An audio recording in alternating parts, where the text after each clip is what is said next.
Coming up today on Studio 13 Live. The science guy himself is joining us in studio ahead of speaking about climate change in Seattle today. And we'll get the scoop on his latest show, The End Is Nigh. Plus, we're taking you on board the Holland America cruise ship to cook up fresh dishes with their fleet executive chef. And Gold Bar is showing us how to make their signature cocktails for summer. Studio 13 Live starts right now. I wanna see you smile, take you another mile. Don't gotta wait, don't gotta wait, don't gotta wait today. Hello, thank you so much for being here with us today. I'm Mireya Garcia. And I'm Henderson. So today is National Mimosa Day. And get this, it's also National Ride a Unicycle Day. So if you choose to celebrate either, I hope you have fun in the process and maybe just don't do both at the same time, okay? Yeah, officially don't, but if you did, that might be send hilarious. us a video. Have someone film you if you do. do it empty, no other vehicles, but don't do it at all. Yeah, okay? Of course not. So after an incredible run, breaks my heart. I know. The Seattle Kraken officially ended their season. The Kraken lost Game 7 last night versus the Stars with a final score of 2-1 in just their second season ever. So I feel like we really need to sit with that. That's amazing. We are just so proud of how far they went, and we are just getting ready because we know that the Stanley Cup is going to be in Seattle soon. And I love how many people, including myself, the Kraken have made hockey fans. Oh my goodness, I know. I went to 2 games this year and it was so fun. I was like, I had to go to sleep last night, so I couldn't stay up for the game. But the first thing I did when I stopped my alarm this morning was Google Kraken, and I was like, no, my heart broke. But like you said, I mean, we got so far this season, and to be this far in the playoffs for just a second-year team, like, let's pat ourselves on the back a little bit. Yeah. As if we did it. No, we're just in the same city. We were sending out the vibes. We're sending out the vibes. That takes some amount of effort. It's going to be awesome. We will take home the Stanley Cup soon. You might notice that the Space Needle starting to look a little bit different, and that is because it's getting painted. So for context, the needle was painted Galaxy Gold, as you're seeing right there, in April 2022. That was the same color that it debuted with at the World's Fair in 1962. And painting it that color was a way to celebrate the Space Needle's 60th anniversary. However, this morning marked the official end of that celebration and the start of something new. The Space Needle is going back to its more recent look and being painted astronaut white. So top donators from last year's Base to Space fundraiser benefiting the Fred Hutchinson Cancer Center are getting to help lay that first coat of paint. And also helping out was Fox 13's own John Hopperstad. Look at him working hard there. He's so brave. He really is. He got to harness up and join in bravely, might I say, on the fun. This morning on Good Day Seattle, he actually got to help paint the Space Needle. How cool is that? So cool. I also like how it low-key looks like he's mopping something that's really hard to get out. But I'll tell you, I am a Galaxy Gold girly, so I'm gonna miss it. But I know that you like the astronaut white. I like a clean white. I like, even in my home, I like white walls and all that stuff. I like it simple, minimal, and it never goes out of style. Well, there you go. Yeah. I think that is such a cool thing that Hop got to do. We'll stay with him forever. Yes. But it couldn't be me. We were talking about, could you be strapped to the top of the Space Needle? I said no, because I don't have a fear of heights, but I have a very specific fear of falling. Yeah. So I could not enjoy that, but you could. I would do it in a heartbeat. Oh, maybe next year. Maybe in the next 60 years. In 10 years when they need to do a little update. I love it. Hey, so I know we've been talking about music this summer. It's going to be so amazing and fun. There's just a lot going on. The Bumbershoot Seattle Arts and Music Festival celebrating 50 years this September. That lineup also released. We are so excited to see this. So yeah, that is a lot of artists on your screen right now. Some of the performances include Maya Jane Coles, Shannon and the Clams, Jawbreaker, and Fatboy Slim.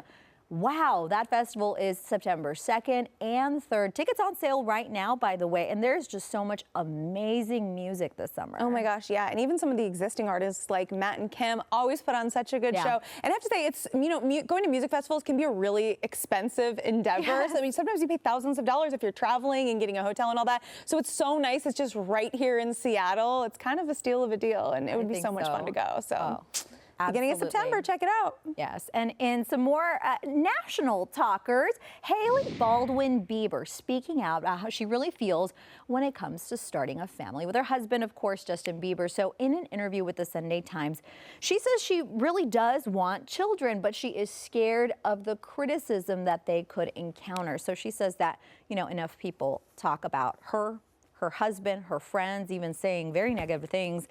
And she can't imagine having to confront people for what they say about a child. And you know, the best in me wants to say people wouldn't talk about kids that way, but reality is different, and we see it all the time, and it's just so frustrating that this would be impacting somebody's life decisions. No kidding. I'm sure they will eventually, but that seems like a really difficult thing. You know, when someone becomes a celebrity or, you know, a famous like music artist or anything like that, you know, they're choosing that life, but their kids aren't, and nobody wants their kids getting, you know, paparazzi'd out there, you know, when they're just trying to go to the grocery store or do simple things. I actually really respect media outlets who don't show child pictures that are from paparazzi, which we abide by as well. But yeah, I mean, if you watch any of the Justin Bieber documentaries, you see kind of like what he's gone through. He's been so traumatized and pestered by the paparazzi. So I see why they're, you know, not taking this decision lightly. And it's unfortunate because they would have really beautiful children too, you know? I know, it's a tough one, but I think it's also really fair. We see on social media when people choose not to share images of their children because it can be really stressful, and it has really been an important conversation that even us normies have now, you know, like how much of your child do you want to share when they don't really have a say? And then of course, when they get older and tell you they don't want to be a part of your social media post, maybe as a parent that's difficult, but something we should honor, I think. Oh, absolutely. Yeah, my sister makes the decision to not put her kids on social media, and it's so hard because even as an auntie, like I want to share those photos because it's, you know, an experience that I'm getting to have with my family, but I totally respect it. And, of course, you know, I'm sure once the kids are a certain age, they can make that decision for themselves too. Some other showbiz news. The show Yellowstone, probably not going to be around forever, but its impact will live on at least for a generation. So the Social Security Office says that the fastest rising names for baby boys are Dutton and Case. In the show, Dutton is the last name of the family who owns the Yellowstone Ranch in Montana. John Dutton, who's played by Kevin Costner, has a son named Case. Would you name your kid after a TV show character? Not me, girl. No. But you know, the same thing happened when Game of Thrones was really, really big. And I did like some of those names more. Yeah. Although I will tell you, so my son is named Logan. Yeah. And that's just because I like the name and my husband liked the name. But a few people have asked me if it's for the Wolverine. Oh, yeah. I mean, that's a valid question if you guys are huge fans. I don't know. We're like medium fans. Yeah. But I was like, do you remember where you got the name, the idea for the name? So we knew that we wanted to name my son my husband's first name, and then his middle name is actually Logan. Oh, okay. Yeah. Cool. So it's just something that I thought it was like a strong name, a name I enjoyed saying, because you're going to be saying it a lot. We're going to be saying it a lot. My parents got my name from Carly Simon. Really? Which is ironic because they didn't really play a lot of Carly Simon around our house, but I guess they just heard the name and liked it. So I think it's totally normal that people get ideas from pop culture. You know, it's what you're hearing out in the world. Sure, but like a whole last name from a family, I think that's what strikes me as more odd. Last name, first name situation. Yeah. All right. Yeah. You know what? Name your kid whatever you want. That's what I have to say about that. So this is weird and a thing maybe you want if you have a lot of money. The private island featured in the Pirates of the Caribbean movies and the James Bond film Casino Royale is up for sale in the Bahamas. You're going to need a little bit more than, you know, the change in your couch here. It is called the Little Pipe K and will cost $100 million. The island includes 4 guest homes with a total of 11 bedrooms, 12 bathrooms. There's also a private gym, a spa, a pool, and even some staff included in the price. So really, an excellent deal. I mean, yeah, if I could, I would. I don't know. Let's go in on it together, Mireya. How about Bavisha live show on this private island? Yeah, let's make it happen. I just want to travel to the Bahamas, I know, let right? alone buy a private island. But hey, dream big. If you're planning on getting married soon, you might consider space as a venue. So the company Space Perspective has found a way to marry couples with their friends and family present in space. So the company's balloon spacecraft has great windows so people can see wild views of Earth during the ceremony. The balloon takes off at 12 miles per hour, making it safe for people who can fly in an airplane. But this wedding is not cheap. Each seat costs $125,000. I mean, I feel like you're just doing it to say that you did it, but if you got the cash for it, why not, right? Yeah. I can only imagine what a zero-gravity dance party would be like. I know, that would be cool. But remember, not too long ago, we had a conversation on the show about whether you should pay for your bridesmaid dresses. Do you pay for your guests I think you got to cover everybody's seat if you're going there. Very small wedding, maybe more of an elopement, perhaps. Perhaps, and that's how you get away from the crazy family, right? You like go up into space. I wasn't on planet Earth, so you can't get mad at me. There you go. Hey, coming up, we are trading in the measuring cup for a magazine cover. I'm wild about this story. Oh yeah. So how Martha Stewart landed on the front page, the cover of Sports Illustrated, making history in the process. We'll be right back. I wanna see you smile, take you another mile. Don't gotta wait, don't gotta wait, don't gotta wait today. It's happening all around. Martha Stewart is proving age is just a number, baby. Just a number. And joining us to give us the scoop on her latest project, Jody and Bender from Mornings on 95.7 The Jet. Hi, what's going on? Hi. How are you? Good. Fill us in on this. Well, she started as a model in the late 70s, so it's not like she's a stranger. This may not be what we know her for, but at 81, she is the oldest cover model ever to grace a Sports Illustrated, and she looks amazing. Have you seen these pictures from the Dominican Republic? Unbelievable. I gasped. She looks wonderful. Yeah. Yeah. I mean, she could be like 50 Yeah. in I these think so. photos, or even like I guess younger. She looks so good. Do we have a backstory as to why Martha Stewart, of all people, was selected to be on the cover of the Sports Illustrated swimsuit issue? Look, I don't know. Bender, it's a great question. I mean, life and times are changing, right? And we want to represent all different people. Why do Sports Illustrated cover models have to be beautiful young women? Why can't they be women in their 80s? Maybe this is starting a new trend. No, the age doesn't have anything to do with it. I'm just curious as to why Martha Stewart, of all people, would be on the cover of a Sports Illustrated swimsuit issue. It's funny that you should say that, because recently she's been posting thirst traps on her own She Instagram. has. She was getting us ready for the idea of it, I think. Yeah, that's what sparked the idea. Once you've been to prison, you can do whatever you want, I guess. Oh my gosh. He looks A good point. in great shape, Yeah. whether it be all natural or maybe enhanced by surgery. It doesn't matter, because she looks better than me and I'm half her age, So, hey, girl, get some. I need That's to what know who her doctors are if it is enhanced, because they did good You work. can't afford them. Dang, don't kill the dream. Wow. Can't afford it. Boom, If you Jody. would ask, Well, fine then. Okay, so we're going to talk now about Gen Z and their interesting way of coping with anxiety. Yeah, so Gen Z would be considered, if you were born in the late 90s, early 2000s. And apparently a way that Gen Zers, especially in America, are dealing with anxiety is that they're using a British accent in certain situations. Okay. That seems actually really wholesome. Really? It seems unhinged to wholesome. me. Really? Yeah, I think feel unhinged. like it's like taking on, another like personality or something. Oh, no. There were two different examples used in the story. One was a 26-year-old had to stay calm when she lost her boarding pass for an airline, and she just slipped into a British accent, and it calmed her. Another one said it helps navigate social situations, and it becomes their defense mechanism. And I read that part of the story, and I thought to myself, oh, my God. Remember when Ross was a professor on Friends, and he kicked into his British accent because he got nervous? But That's then what how I do thought you of. let it go? You have to phase it out. You have to phase it out. Exactly. The story also said that it isn't the first time that Americans are having an issue with slipping into a British accent because parents were noticing toddlers watching Peppa Pig Yep.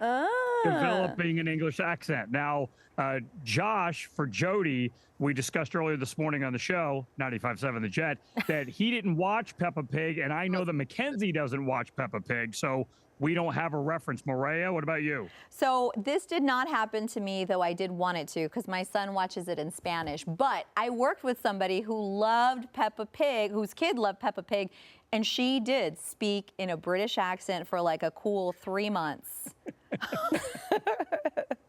Whatever That is works quite for the you, you know? influence, man. Let's talk about this next story. So I hear a driver in Colorado, my home state, tried to avoid a DUI by doing something pretty questionable. What Your is that? home state, wow, you'll be very proud about this story. I know, maybe I shouldn't have Maybe claimed not. that yet.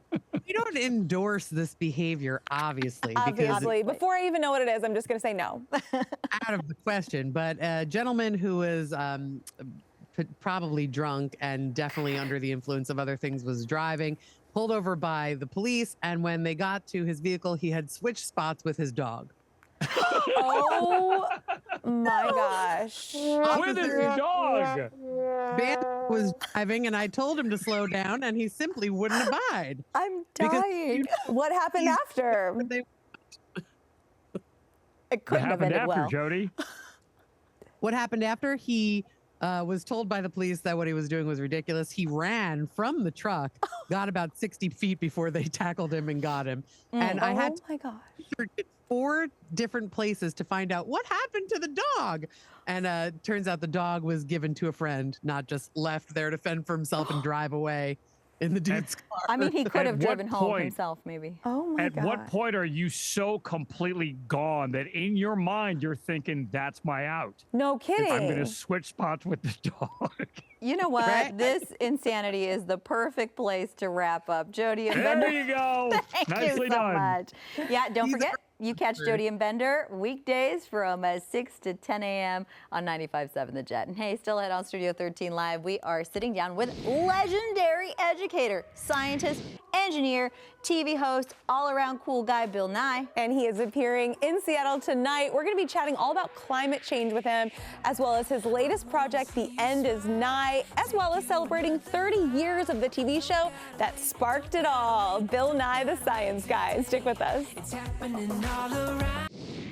Electricity is a form of energy. Gosh, we are just so excited. Scientist, TV host, CEO of the Planetary Society, Bill Nye, making a rare appearance in Seattle today for the Change the World Ideas on Fighting Climate Change event at McCaw Hall. He's been educating people about how the world works for the past 30 years, starting with his legendary show, Bill Nye, the Science Guy. Oh, we all love that show, don't we? I love it. And his latest show, The End Is Nigh, is now streaming on Peacock. And here to share all about how we can save the world through science.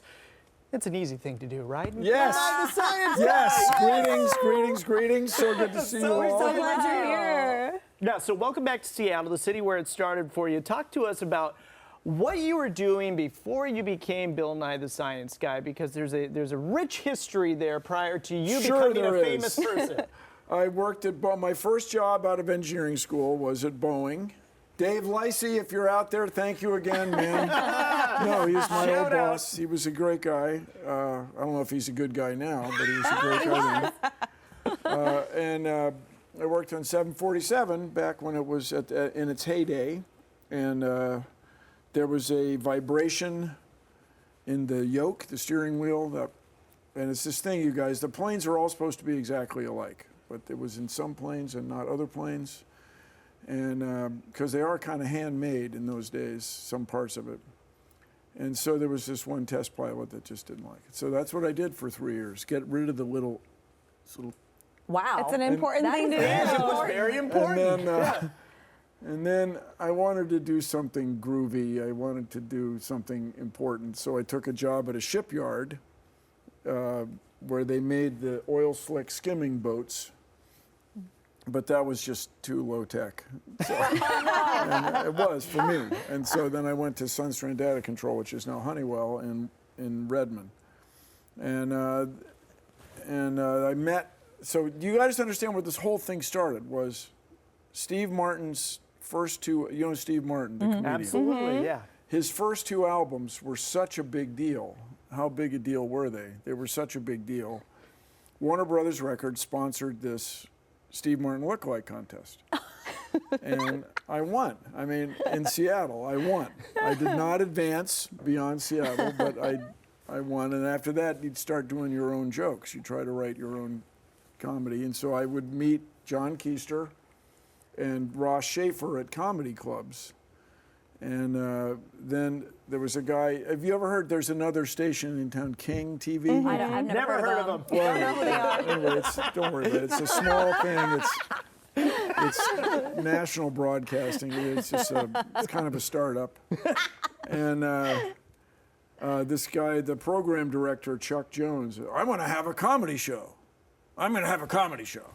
So he hired Ross and John, and I would try to submit jokes. And so I quit my job eventually, October 3rd, 1986, roughly.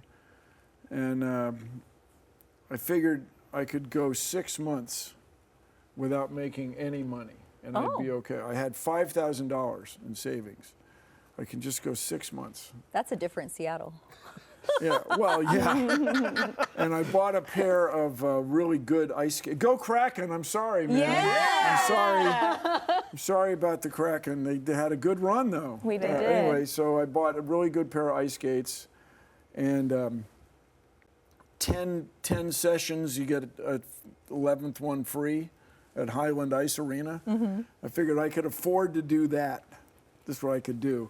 Anyway, things slowly worked out. I worked part-time as an engineer for a few more years. Did I answer your question?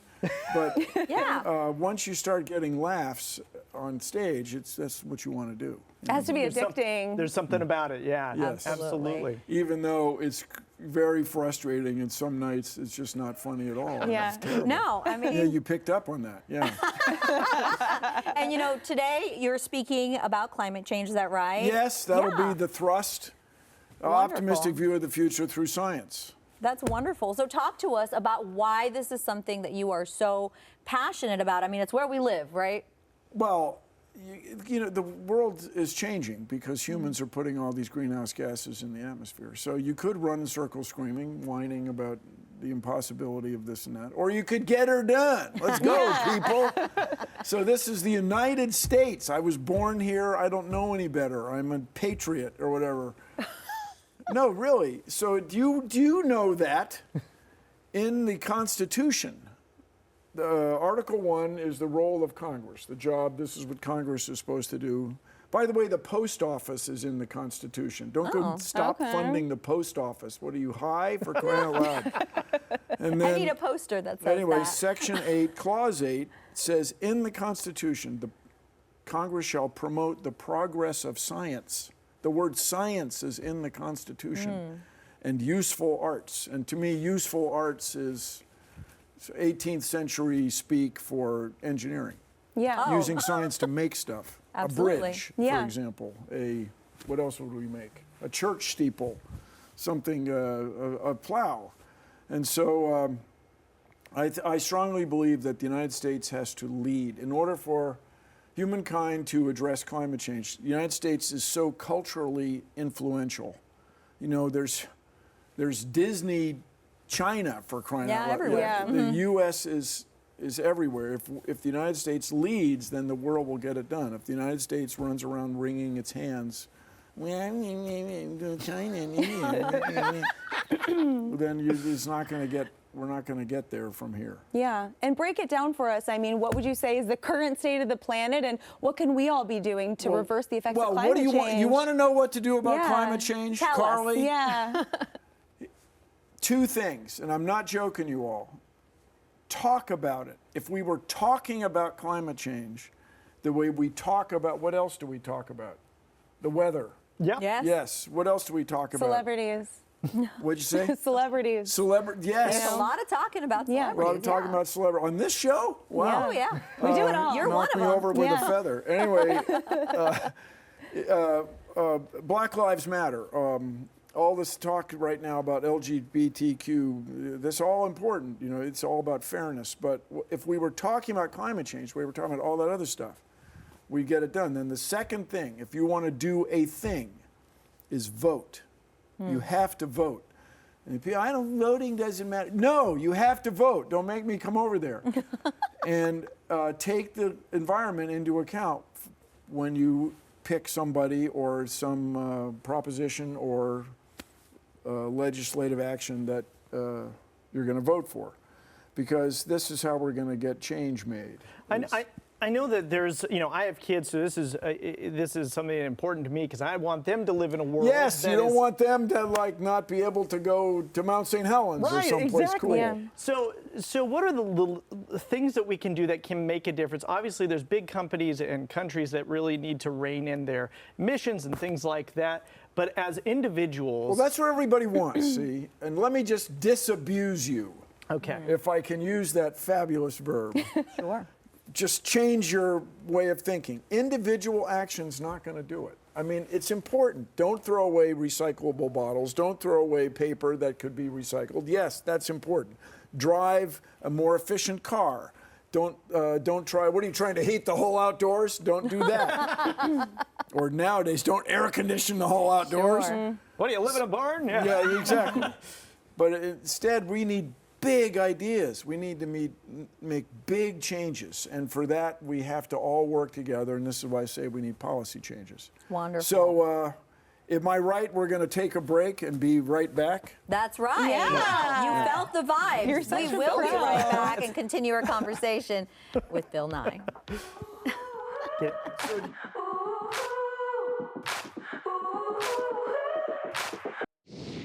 We are continuing our fabulous conversation with Bill Nye. We were just talking environment. You were fixing that bow tie. Looks great, by the way. Oh, thank you. Yes. And now, you know, let's talk about this fantastic show that you have. You're the host and executive producer for The End Is Nigh on Peacock. You talk about some myths, some realities, about potential threats to the world. So talk to us about why it is that you think it is so important today in this political climate, if you will, to address realities and myths. Well, we are all fascinated with the end of the world. Yeah. Now, I don't know if you heard about this. We had a pandemic. It was a big I deal. heard about it. I've heard a little It was something huge. about Changed the world a that. little bit. Just 3 whole years. So you would think, there you go, there's some video. Yes, you would think that we would want to watch romantic comedies during this. But no, people watched all these disaster movies. So this footage right here is where Yellowstone National Park supervolcano finally explodes again. And the special effects are fantastic. Wow. We had these guys, Jeff Oken, who wrote the book on visual effects. Anyway, they did all this combination of digital and practical to create these images. But you can't you're Northwesterners, you cannot outrun a pyroclastic death cloud. No, you cannot. No, it goes about the speed of an airliner, as they say. And so, not supersonic, but pretty fast. And, you know, we're all here in the shadow of Mount St. Helens, which is, the anniversary is tomorrow, yeah?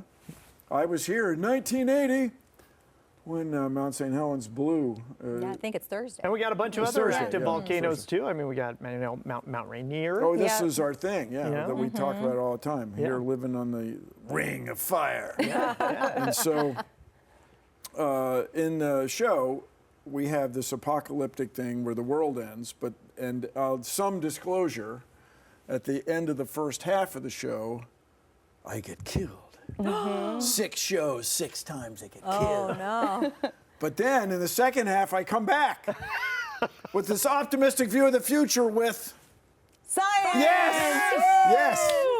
And so, if we took steps, if we planned, we could deal with this. Now, getting out of the way of a volcano is kind of the only thing you can do in that case. Yeah.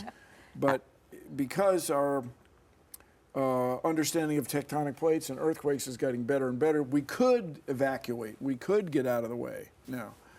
And the other thing is, we talked in that one show, we talked about the volcano paradox, where the reason the Midwest is so agriculturally rich and productive is because of all this phosphorus and stuff that came out of the eruption of volcanoes in the Pacific Northwest, all the hops that's grown and so on. Now, that aside, the one that really scares me for reals is this coronal mass ejection, solar flares on the sun, shooting off these streams of very high energy particles. You remember the Carrington event in 1859? You remember that, right, yeah, Carmen? of course. Anyway, We were just talking about it before. so anyway, you should be, because these particles stream off the sun, high energy magnetic except it's in space, there's no sound switch. Right. Just silently attacking. And they hit telegraph lines, well, they hit the Earth's magnetic field and telegraph lines and started fires in telegraph offices. And this is when there was no electrical infrastructure as such, you know. Now the whole freaking world is a big antenna. If we had, and in the disaster movie that we created, there's 2 12 hours apart, which is not uncommon, like it bzz, bzz. And so it would turn off all the lights all over the world, which would be bad. Sure. That would be Yeah, bad. sounds yes. not great. And the other twist is that the way our world is set up right now, the manufacturing plants to replace the electrical components that would get ruined are also run by electricity. So you couldn't rebuild the, like, it'd be a stone drag, as we say. But then you give optimism, right? That's all, Yes. that's it, let's plan. Let's I plan. am Let's deeply plan for horrified, this. so let's turn it around. You know, we're in the you know, Pacific Northwest, the blue state, west of the mountains and all that stuff. But this thing takes investment. You got to plan for it. You have to recognize the problem. You have to invest, which means somebody, someplace, paying taxes. You can't say the word. Fees. Let's call them fees. Yeah. To for the investment for the betterment of humankind. Your shows growing up, I watched Bill Nye all the I time. love you, Science man. guy, I know. Yeah, same. And I actually played it for my kids. Oh, go ahead. I was going No, to say, you. No, you. it's so great. But I mean, as your career has gone on, I feel like you have focused more towards adults. And Oh yeah, well I did Yes. the kids show, people. Let's do something, you know, for everybody else. You know, I think that's been great because we've been able to kind of. I feel like I have evolved along with you. I Through love your you, career. man. Yeah. Yes. So, you know, and Absolutely. was that your goal all along? Well, yeah. is to- I mean, you just want to do something different. And, Sure. But the whole idea, back in the 1900s, 1993, the 20th century. Oh, Lord. Exactly. Was to, dare I say it, change the world. And so if you want to do that, you got to influence the biggest audience you can find. So yes, I now talking to grown-ups. Yes. Talk to us more about optimism, because I feel like so much of it is mindset as well. I mean, you know all this incredible information. What do you do yourself to stay optimistic? Look, when people, you have to be optimistic, Yeah. or you ain't going to get nothing done. Employing a triple negative for Sure. comedic Right. effect. So, look, if the Kraken goes into the game thinking they're going to lose, Yeah. They they're might going to just lose. You got to Yeah. think you're going to win the game. 2-1 came pretty close. No, so you have to be optimistic or you will not accomplish anything. It doesn't mean you're delusional, and hope itself is not a plan. Well, I hope it works. That's not the same as Yeah. thinking it through and putting systems in place. On the other hand, if you're not hopeful, then what? Can I have your car since you're going to go kill yourself? Like, you have to have a combination of hope and optimism. And I do, you can hear in I get, come on, let's go. Sure, yeah. Let's get to work. You know, Yeah. and I think all the time, think about this continually. Both of my parents were veterans of World War II. My dad was captured from Wake Island, middle of Pacific Ocean, nowhere. Spent 4 years as a prisoner of war. If you get a chance to be a prisoner of war, I wouldn't do it. Don't do it. Don't recommend Skip out it. on it. And then Yeah. my mom was a code girl. She was one of the crypt analysts recruited by the Navy. She was outranked my father when the whole thing was over. But everybody was involved in winning the war. That's all people talked about, and they did. So when it comes to climate change, when it comes to redistribution of wealth, raising the standard of living of women and girls, let's go, people. Let's do Let's it. get her done. We can Let's do change the it. world. Back to you. Let's do it. We're going to head to break for just a minute, but we'll be chatting with Bill Nye a little bit more right after the break. Stick with us. Oh, I thought we had 2 segments. You're going to have... Hey, we are back with Bill Nye, and we have to talk about the iconic show that started it all, Bill Nye the Science Guy. Okay, this is now celebrating 30 years. Yeah. I want you to walk us down memory lane a little bit. Tell us what it was like when you first started, and what did it feel like when it blew up to become as massive as it was? Well, so I was working on Almost Live at that other TV station, and there was a show called Seattle Today, which you can imagine easily what that would be like. And there were Jim McKenna and Aaron Gottlieb were producers on that show, booking guests, doing this and that. And they started their own production company, and in 1988, they hired me to do this thing called Fabulous Wetlands. And it's still on the electric internet, I think. The electric internet. No, the kids use it. Yeah. The electric thing. Oh. Yeah. And anyway, with Washington State, everybody, we are so groovy. There's fish and wildlife, and you know who's the limit on how many Dungeness crabs you can crack and stuff. But there's a Department of Ecology, and that became a template for the show. So Jim and Aaron went around the country for years. We got this idea. I went to the program director at King and did this. Wouldn't this be great? We'd have this. Here's a drawing. Here's what it would look.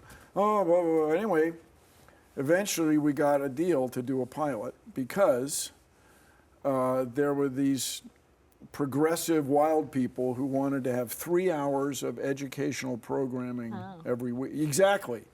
But I'm a station manager. I have a license to print money. You want 3 hours of education? This is an outrage. Out of a whole week, 3 hours. Anyway, it was back with Tipper Gore and those people really pushing for this. So we had this idea at the right time. That's the way I describe it. And Jim and Aaron's personal charm got the head of Department of Energy really interested in this guy, Rich Stevens. And the place like Department of Energy has a problem they call the pipeline. They need engineers and scientists to be graduating from college in time to come work on nuclear weapons or whatever the heck they do there. And so he was very supportive. And then this personal relationships in Washington, D.C. is such that, well, if DOE, Department of Energy, is giving money, we're the National Science Foundation, we're going to give money. So we had enough money to do a pilot. So the show becomes, it was just so fun as a kid watching it, and parents liked watching it as well. I mean, you got to do some really cool stuff on the show. Oh, yeah, you got to blow stuff up. You got but I was telling you, so just yesterday, I was driving down the road on Lake Union here, and I remember the day we need a shot of Bill in scuba gear jumping off the back of the boat. So I'm not a great scuba diver, but I don't suck. I can scuba dive. I'm fine. Never gotten injured. It's great. So, you know, there's salt water and there's fresh water. So I was wearing the same weights that I wore in Puget Sound for other parts of the show. You jump off the back of the boat in fresh water. So I don't know if you guys know, the density of water greatly depends on all this 30 parts per thousand salt. How'd that go for you? So you just start sinking like a missile, you know. Wow! Did you immediately realize? Yeah, so I was young, you know, I could react. So I was just pumping, and I didn't drown, I didn't get the bends and all that, but it's just a classic thing. What's it Let's like try this. Yeah. Cool. Yeah. And then we were on I guess it was the Seattle River, I think. Might have been this Skycomish River. I'm in a kayak, I'm talking to the camera, I'm being total Bill, blah, blah, blah. And they're kind of waving.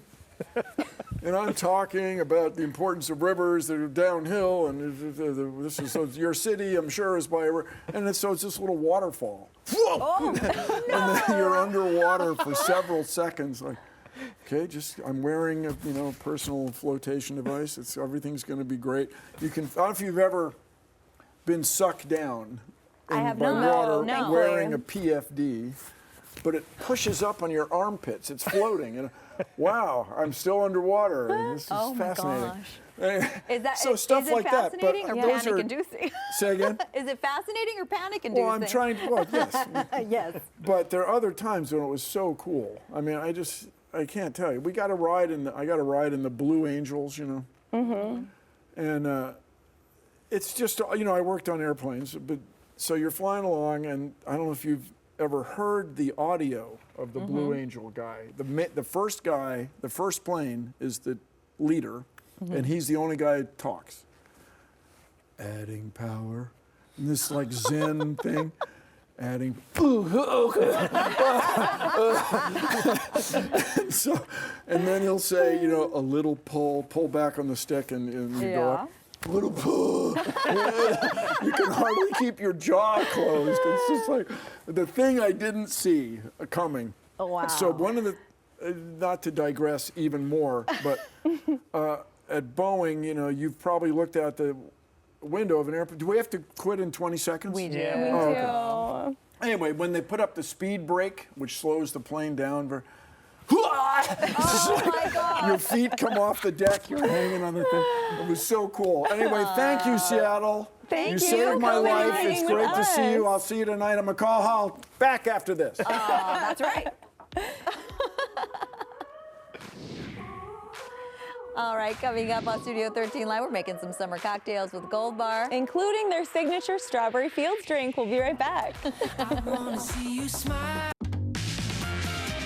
It is time for Seattle Sips, where we highlight some amazing drinks in the area. And today we're joined by Anna Davies and Izzy Nestegard with Gold Bar. Welcome. Thank you. Thanks for coming in. So Gold Bar, it's in Capitol Hill. Tell us all about the ambiance when you walk inside. So I like to describe it as Capitol Hill's living room. Oh, I like that. So it's like, you know, an old like smoky kind of 70s style lounge with some vintage furniture. It's like a sexy loft. Oh, It is cool. like a sexy loft. When you want to get out of the house but still be comfy. Exactly. I like it. love it. So we're already jumping in. What are we making right now? So I'm making the blood in, blood out, which is mezcal, cardamom simple syrup, blood orange juice, and lime juice.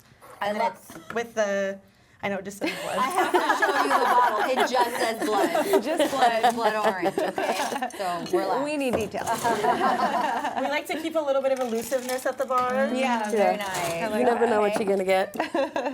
Wonderful. What can we expect this to taste like? This is like smoky. It's like summertime, but like it's older, sexy, older sister. Like it's like smoky, like you're at the barbecue, right? But it also has like the citrus notes, and then the cardamom adds a little bit of like almost like late summer vibes, like kind of fall, you know? Are you like that. seeing her blue eyeliner? Yeah, that it's I'm so obsessed cute. with? It's so good. I would never be able to do that. I I'm love very it. impressed. Yeah.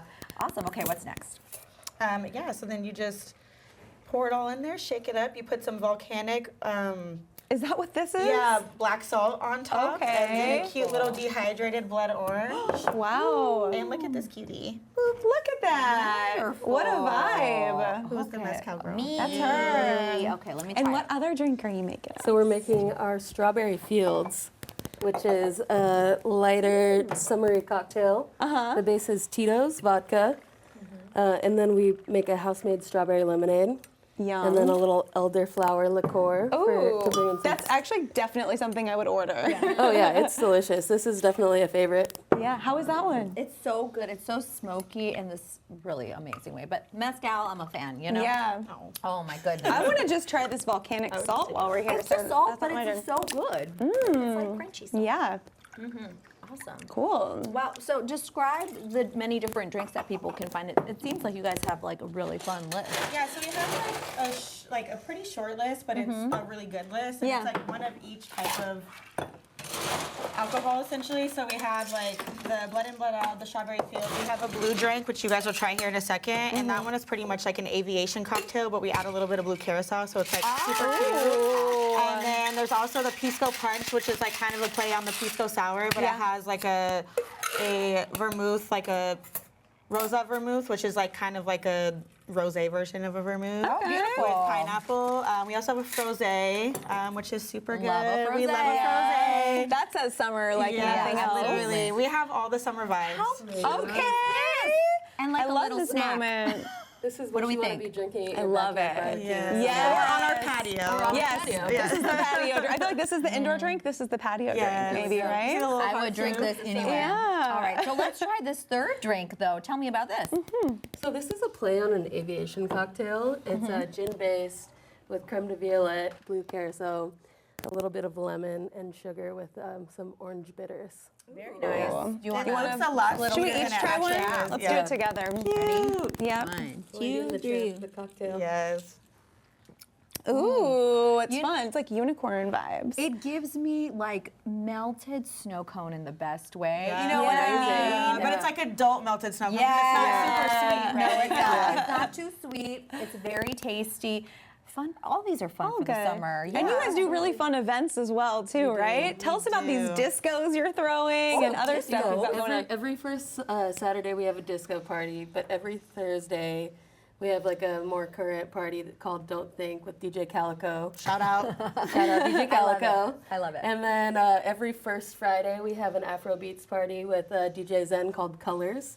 And then Babe Night, which was just written up in The Stranger, had an event, and they're going to do a residency with us as well. For babes by babes. For Babes by Babes. Yeah. So fun. And they do like At a all big vinyl. bar.